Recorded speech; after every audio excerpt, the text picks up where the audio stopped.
This is a trigger warning. Fans of BYD and electric cars may not like this video, but frankly, I don't care.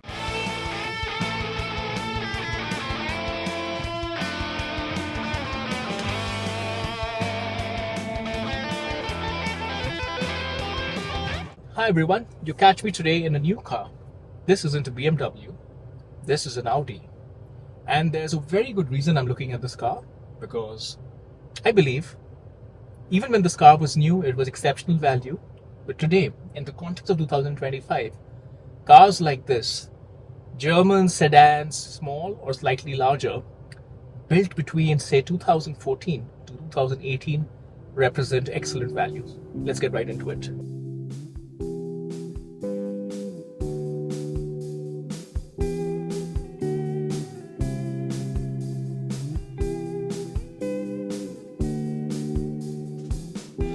So we're going to divide this review into three parts.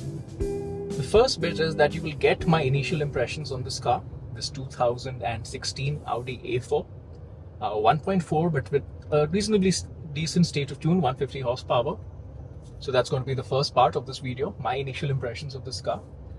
I am a previous Audi owner of this generation actually. I used to have an Audi S5, so which is basically the same platform but four-door coupe version and of course the sporty version. So it'll be interesting for me to re-experience this platform after almost 5 years since selling my S5. That's number one. Number two, we'll get back to what I was mentioning in the beginning of this video, which is why cars like this, German sedans from say 2014 to 2018, are probably peak car, which is to say that they kind of do everything, and given that they're used cars now, they're exceptional value. Now, to be clear, this car is not on sale. This car, unfortunately, is about to become a victim of Singapore's, well, I understand the policy and I think there's good reason for it. But nonetheless, it does lead to some consequences where perfectly decent road, more than road-worthy cars are forced to leave because after 10 years, they need a fresh new permission, and the new permission costs more than 100,000 US today. So that notwithstanding, we'll talk about this generation of Audi, this generation of German car, why it represents such amazing value. And why, of course, you're not necessarily seeing this in Singapore. You could really look at something like this if you're just looking for a car that does pretty much everything, yet gives you a touch of the nicer things in life. That's number two. And number three, what we will do is we will look at this car in detail, this particular car. We'll do a walk around, check out the interior, check out everything, so that you get a better sense of what this car is, how spacious it is, what are some of the features that the interior has. Basically a walk around. So what are my initial first impressions?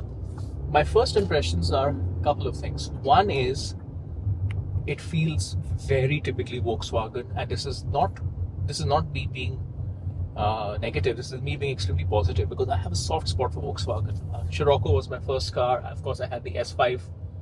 So clearly, let's let the pedestrians go. Singapore, sometimes you deal with pedestrians who don't look where they're going, but they have right of way, even if they are looking at their phone. We'll deal with that. So coming back to Volkswagen, I turn into this intersection, and there are two bits about it that really make me feel nostalgic. The first bit about it is that the steering wheel has that deadness, but it's kind of a nostalgic deadness. I really like it because it just reminds me of my Scirocco. Even reminds me of my S5. It feels very different from a BMW steering wheel. It's kind of dead, but I don't know. Maybe this is not praise, but it just makes it very easy to maneuver. So that's my initial impression. The car size is very small. The steering is very light. It's super easy to maneuver. I can see for a non-enthusiast, this would be just amazing because the car is reasonably spacious, as we'll talk about later. And the second bit is, though this is a 1.4 engine, my God, it is incredibly torquey. It is really good. I need to check what the exact torque number is. I think it's 200 something plus. It feels it, and this does feel like a very light car, and I suspect this car is probably around 1400 kilos. I need to probably check the specs later. but it is evident that this is a light car with a small, torquey, turbocharged engine. It's very turbocharged feeling, but it gives you that push of torque, which frankly at speeds like this, in city speeds, it's about as fast as anything else. I mean, the moment you go faster than this, many things will leave you in the dust, but for, just scooting about the city, this will make you feel like a proper hero because it just has that crazy torque, bottom end torque. So those are the first two impressions. What else? If you're used to modern cars with all the touchscreens, this car is such a breath of fresh air because all around you, it's very high quality dials. Like you can hear the sound that the aircon makes. Such high quality dials. Even the indicators sound nice. The stalks are well damped. This gear knob I love. It was the same as my S5. It took me a second to remember where the start stop button was, and it is over here. So all of these things, yeah, it just feels like a high quality car. And this particular car is pretty well maintained. It's very low mileage. It's only 76,000 kilometers. Yeah, it's like I struggle to think of too many new cars that do better than what this car does today. I just can't think of any. So, which is where really what comes in is the case for cars like these, the case for 10-year-old German cars. 10 years ago, I think the German cars were at the top of their game. Turbocharging technology had advanced to a point, and we have a cyclist who ran a red light because the red lights don't matter. I'm sorry, this was not meant to be a review of atrocious driving on Singapore's roads, but it's just a lot that I'm seeing today. So 10 years ago, German cars were at the top of their game. They had figured out turbocharging technology. They were trying to make cars lighter. Think of like my car, the 7 Series with the carbon core. Even this car is not very heavy. They had really gotten interior materials down to a pretty good level. Probably maybe not as high as some of the older German cars, but still pretty decent. And they had perfectly incorporated analog and digital. It was like the perfect blend because you had the screen and you could do your Apple CarPlay or whatever that you wanted to do. And at the same time, you had all the physical dials. And all the physical dials felt really good. That's the whole point. It felt really good to operate. So, really, 10 years ago, we were just checking the maneuverability here. Wow, this is so small. Maybe I'm driving a 7 Series, but this car is just a pleasure. It's remarkably fun to drive. And that's another thing that German cars were. They were remarkably fun to drive, even in what you would consider a more basic spec. Yeah, so 10 years ago, the Germans were just hitting it out of the ballpark. Small 1.4 liter engine, low road tax, high fuel economy, low fuel usage, still sporty, still the right weight. You can have fun in this. It's a proper driver's car despite the Volkswagen Audi steering feel. They were just knocking it out of the park. And then unfortunately, starting about 7, 8, 10 years ago, a few things happened. One, Tesla became a big force, so everybody became enamored with the stupid high iPad in the cabin kind of a minimalistic look, replacing all these beautiful physical buttons. That ruined cars and ruined German cars. If I look at the modern, I'll give you 2 examples. The modern 5 Series, which I cannot stand. If you look at the latest M5's interior, or just any normal 5 Series, is just one big flashing disco light and a big screen. Even the 3 Series, which is based on the earlier platform, you can no longer get a physical gear button. Everything is on the screen. And the Audi Q8 that I drove recently in Spain, the air conditioning was, compared to this car where air conditioning is so easy to use, that had one screen here and one screen below, so using the air conditioning properly was just proper pain. This car, it just works. The dials are analog, but they look great. You've got a good readout for the speed as well, so you can have no confusion. Yeah, as you can tell, I really like this car. Let's catch up a little bit later when I'm driving this car at a slightly higher speed than just tooting around city traffic, so that we can get a better sense of the dynamics of this car. So I just had a chance to give the car the beans, which is to say, do a mini traffic light acceleration up to the speed limit, just to be very, very clear, nowhere beyond that. And Yeah, it's better to rev than a 520D, which is a 4-cylinder diesel engine, but not by much. At the higher end, once you cross say 4,000, 3.5, 4,000 RPM, there is definitely harshness that creeps into the exhaust note. So this car is probably best at city speeds, accelerating moderately, where you can just enjoy the low end torque. There is no reward in revving it out because, yeah, there's no point. It doesn't give you much more torque. It gives you the same amount of torque. It doesn't accelerate that much faster. It's probably best to just give it a slight moderate acceleration, as I will do right now from this traffic light as we head towards the walk-around spot. Seats are good. They're not exceptionally sporty, but they're quite comfortable. They're firm in a very Audi way. Audi makes great seats, I would say, as does BMW. The driving position is decent. It's not super low. This moderate rev, so the car shifts up before 4,000 RPM. This is best. This is when the car feels great. And you know what? I actually test drove this car almost 10 years ago. Because this is my friend's car. And before he bought this car, we went to test drive it. Not this exact model, not exact car, but this model. And I remember back then, because I used to drive an Alfa at that point in time, an Alfa Romeo 159. I was shocked by how much more responsive this felt than a 159. It's what it loves. You see this, just the low end torque just pushing you forward. But then right at the end of it, you can hear the harshness as well. But Singapore roads is perfect. So I was shocked at how responsive this car felt. Now, bit of cornering, yeah, it rolls. I wouldn't recommend you. It's a city runabout. It's not going to be the most inspiring thing on the highway, though it's decent. And again, guys, you have to remember that my impressions are painted by my experience, right? Because what I am driving right now is a 7 Series with adaptive suspension, everything.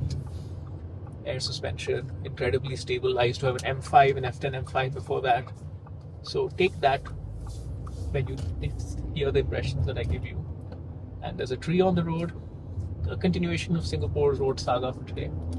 This is what the car loves. And you can do this, but that harshness in the exhaust note, just as you cross 4,000. Yeah, so city runabout, reasonably spacious city runabout. Think of it as a hot hatch, but it has the body of a saloon, but it's still very light. So you have the space, you have a little bit of a hot hatch kind of a vibe, but you have the space of a reasonable mid-sized saloon, and you'll enjoy yourself. Take this to the highway and ask it to keep up with the big boys. It's not going to happen. So that's really kind of where I think this car shines, which is perfect for this car, honestly. This is not a criticism. For a 1.4 liter car, a 10-year-old car, this is it's really good. And for the normal driver, not me, completely spoiled by rear-wheel drive and all the other accoutrements of being a petrol head, for the normal driver who wants to have a little bit of fun once in a while, though they are not exactly a petrol head, this is just great. Certainly compared to buying a new Chinese electric car like a BYD ATTO or whatever. Because that's really what this decision boils down to, right?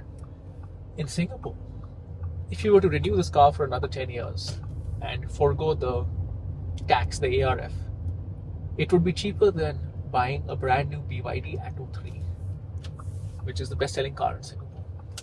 And frankly, unless you really need the space of an SUV, which is you need the height, I can think of no reason to do that. I can get a car like this. The interior quality is way better. The driving experience is way better because that's 134 horsepower in a heavy electric car. This is 150 horsepower in a light petrol car. The Germans know a thing or two about chassis dynamics. The Chinese don't yet. They are amazing at batteries. Chassis dynamics, they are rather rudimentary, to be very kind to them. No matter how much Xiaomi SU7 goes on the Nürburgring and makes certain times, we know Nürburgring times have got nothing to do with how good cars are in the real world.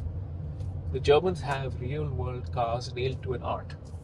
Not to an art, to a science. Nailing it to an art would be an incorrect turn of phrase because art is not specific. Yeah, guys, don't buy a BYD ATTO 3. Please get something like this. You can pick up something like this for about $15,000-$20,000 right now. It's got about 6 months left. Drive it, get used to it, and then you renew the COE in Singapore for whatever it might be worth. Say even if it costs you $130,000 or $120,000, the car is still going to be $140,000, $150,000, which is still cheaper than buying a BYD ATTO. And for a car like this, only done 70,000 kilometers. Practically, I would say it's new. It's got signs of use inside, but it is certainly not by any means feeling old. It just feels that yes, it's a used car, but you can easily spruce it up. I think it's a no-brainer. Anyway, let's check out the car since we have stopped here. Let's do a walk around. Alrighty, so we're outside. This, folks, has to be peak German small saloon design. This and the F30 3 Series. So compact dimensions. It's not very long. It's kind of stocky, but in a good way. Still very smart. Typical Audi straight lines, yet some flourishes. It doesn't look particularly outdated today. I would say it's a bit of a timeless design, really. It did not look particularly modern when it was new, and it does not look outdated today. It just looks timeless. The headlamps don't look very modern even today. So this is a good thing. It also has that Bavarian or Bulgarian beard kind of design that Audi was going with for a while, which I really like. And even though this car is on very small wheels, these are 16-inch wheels, it still looks okay for the average person. I think this is a very, very smart looking car, particularly in black. Tail pipe rather. One solitary tailpipe. And this is Audi A4 TFSI representing the 1.4 liter engine. Now this particular car has a couple of scrapes. But as I tell many people, when you see something like this, do not fear all of this. This is very easy to remove. There's just a parking scrape, one over here and one over here. These are very easy to remove, and they're not that expensive compared to how much cars cost in Singapore. So never let that put you off a car. These are just cosmetic things. What else? The greenhouse of this car, well, it's very typical Audi again, right? It doesn't have the Hofmeister kink.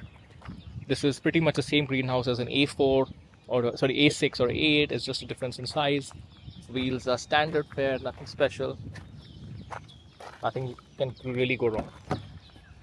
Let's look inside.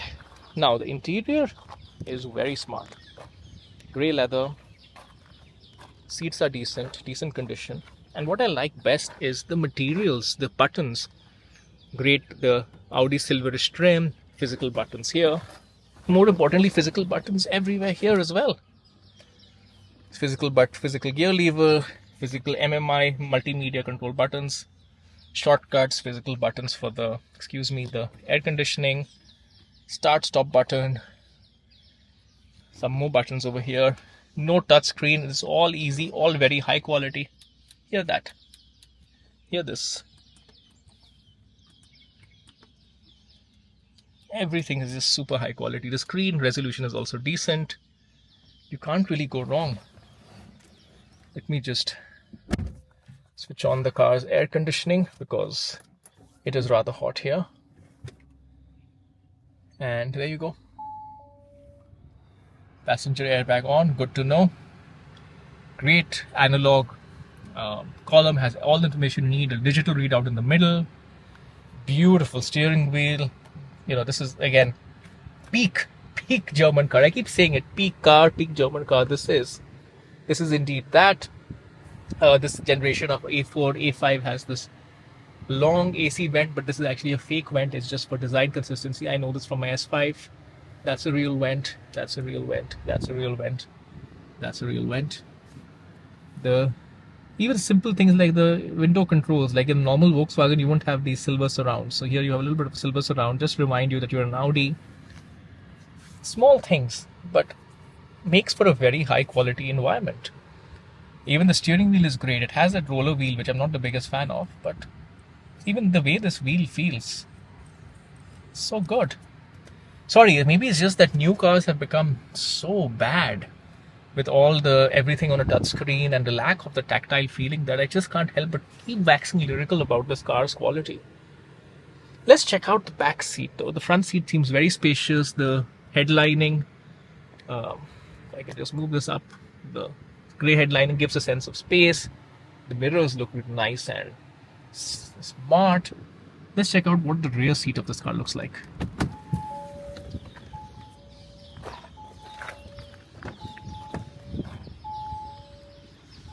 Closes with a proper tongue. Okay, so I'm going to be seated behind myself. I'm about 5'8", so I'm not very tall, but I'm not very short either. And my God, it is shockingly spacious. And there's a cutout in the seats, as you can see. There is practically 6 inches between my knee and the front of the driver's seat. This much. That is crazy. I swear, this seems to have as much space as my 7 Series, short wheelbase albeit. It is shockingly spacious, the car. Rear is reasonably equipped. You have climate control for the back, as you can see over here. You can set the temperature. High quality environment continues, the same silver material, same touchscreen. Now let's look at the signs of wear in this interior. It's not bad. I would say it wears about the same as BMW's Dakota leather. In fact, this leather, everything just feels like BMW's Dakota leather. You can see the grain. The quality levels on this are maybe one step above BMW F30, because BMW F30, which I have a lot of experience with, these door handles get sticky. Everything doesn't feels slightly less well built. The Audi feels really well built. Very spacious. Let me see if I can bring this down. Yeah, loving it. Again, I go back to, why would you buy a brand new low quality electric car over getting something like this? It just does not make sense. Alright folks, it's time to give some concluding thoughts about this car. In a word, I'm impressed. Very impressed. In fact, I would go as far as to say that anybody considering buying a lower end new car in Singapore at this point in time, and anywhere in the world frankly, if you're kind of seduced by the low cost electric cars from China or anywhere else, but mostly the Chinese ones, because like BYD and all, they're all the rage today, I would strongly recommend that you buy something like this instead. 8 to 9 year old or a used Audi A4, BMW F33 series, but particularly the Audi A4, because I think this car is probably, for the average person, it's better than the F33 series. The reasons are, the interior quality of this car is better. The space in this car is way better. The F33 series is a tiny car. Inside, this car is not. It's remarkably spacious. I would say the rear legroom in this car is pretty much equivalent to a 5 series. It's more spacious than my M5, the F10 M5, and the reason for that is the F10 M5 has thick seats. The seats have a cutout in it, so that's one. It's very spacious. It feels higher quality than the 3 series, to be very, very clear. The 3 series does feel classic, but it does not feel such great quality. This car feels incredible quality. So as a car, just for passengers and as a spacious family car, this is better than the BMW F30 or even the C-Class from that era. Number 2, this particular combination in this car, which is a 1.4 litre, 150 horsepower engine, it's a real sweet spot, it's a real honey in the context of Singapore. Why it is a sweet spot in the context of Singapore is that it has incredibly low road tax, the way cars are taxed according to engine capacity here. So it's a real, incredible. What you get for the amount of road tax you pay, because this car is also light to begin with, you're basically getting over 100 horsepower a ton, and you're paying a few $100 in road tax. Where you typically, if you want to do that on an EV, you'd have to pay like thousands of dollars in road tax to get anything close to similar.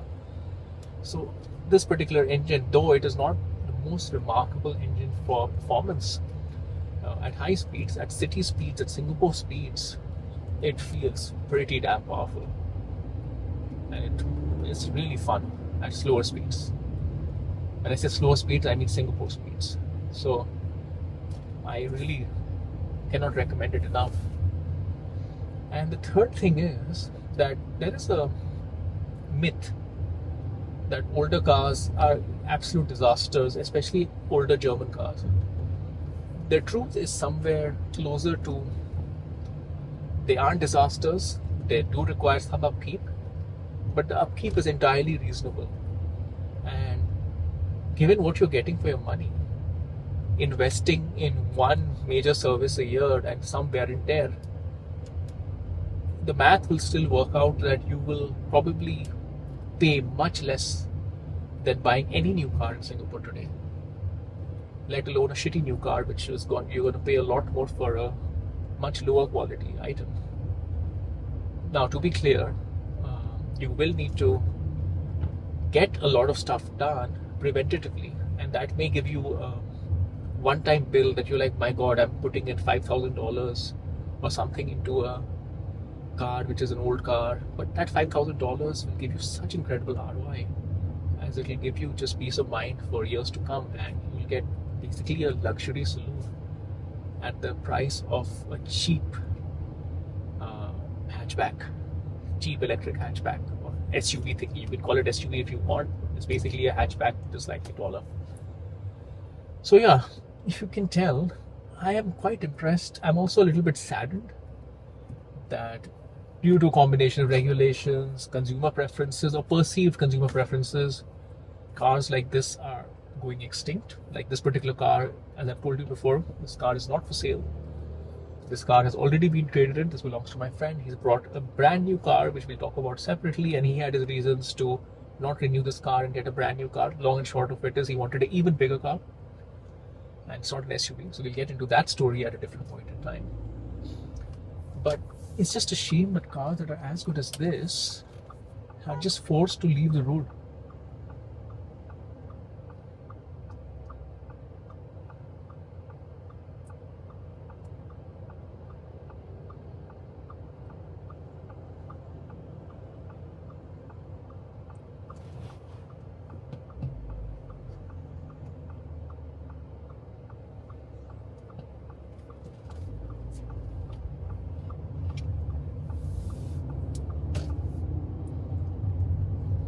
It's not a great state of affairs, frankly, but for the discerning consumer, I think this is a great opportunity, because these cars are, in the Singapore context, as cheap as chips. They have very low paper value because there was some tax breaks that they gotten, so you can get less money back on them now from the government. So the actual value of these cars is next to nothing right now. So if you're in the market to have a genuine luxury car, and you want something that you can keep for 10 years, you want something that will give you more than all the very poor options that you have in the new car market at that price point that you're looking at, I suggest you go for something like this. You will not be disappointed. Get something like this, spend $5,000 in doing it up, spend maybe $10,000-$15,000 in getting maybe $16,000, so $20,000 total in getting a car like this, and then renew the COE on it. And for that price, $160,000 in Singapore, yeah, you will get nothing, absolutely nothing. To get that kind of value or to get that kind of quality, you probably have to pay 1.5 times, maybe $250,000 minimum to get something like this. So that's my top tip of the day. Unless you really, really need the space of massive SUV, which most of us frankly don't. The owner of this car, for example, has 2 children. This car has served them well. Car seats, everything fit perfectly fine. Now, the children are going to get bigger, so then maybe you need something bigger, and they're a tall family, so it's a whole different ball game over there. But for normal people, this car, when you think you may need an SUV, you probably don't. You probably need a nice spacious saloon. It's more fuel efficient, more economical, it's fun to drive, it's easy to use, easy to drive, and it's an Audi from the peak car era. You just can't go wrong. So folks, don't buy a BYD ATTO 3, buy an Audi A4 1.4 TSI.